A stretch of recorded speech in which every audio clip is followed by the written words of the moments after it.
निम्नलिखित में से किस राज्य में द्विसदनात्मक विधानमंडल है? तो सबसे पहले मैं अगर विधान परिषद की बात करूं, आर्टिकल 169 विधान परिषद का आपको क्या करता है, प्रावधान करता है भारत में कॉन्स्टिट्यूशन में, ठीक है। और 6 राज्यों में एट प्रेजेंट 6 राज्यों में आपको है, कहां कहां, बिहार, महाराष्ट्र, ठीक है, और आपको तेलंगाना, आंध्र प्रदेश और कर्नाटका में है आपको, आंध्र प्रदेश, कर्नाटका में और यूपी में, कौन भूल सकता भाई, यूपी में। तो 6 राज्यों में है। नियम यह है कि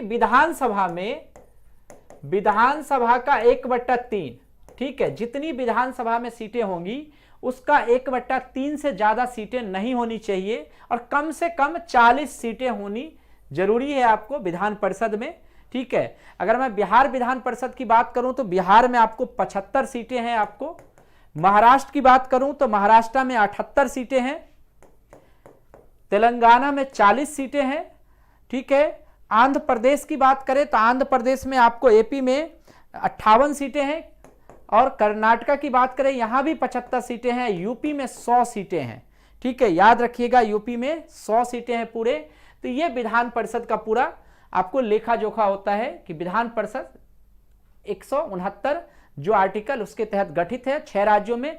कुछ राज्यों में प्रपोज भी है, पश्चिम बंगाल ने प्रपोज किया है, राजस्थान को मिल चुकी है लेकिन बना नहीं है, असम और उड़ीसा में भी बनने वाला है, कुछ राज्यों में और बढ़ सकता है। और तमिलनाडु जहां खत्म हो गया था उसने फिर से विधान परिषद के लिए भी अप्रोच किया है, तो इन सब जगह पे है। वेस्ट बंगाल ने मांग की है, बिल्कुल कार्तिक, वेस्ट बंगाल ने मांग की है। चलिए, तो समझ में आ गया सबको? तो इसका सही आंसर क्या होगा भाई? इसका सही आंसर है आपको महाराष्ट्र में है अभी और कहीं इन तीनों में नहीं है।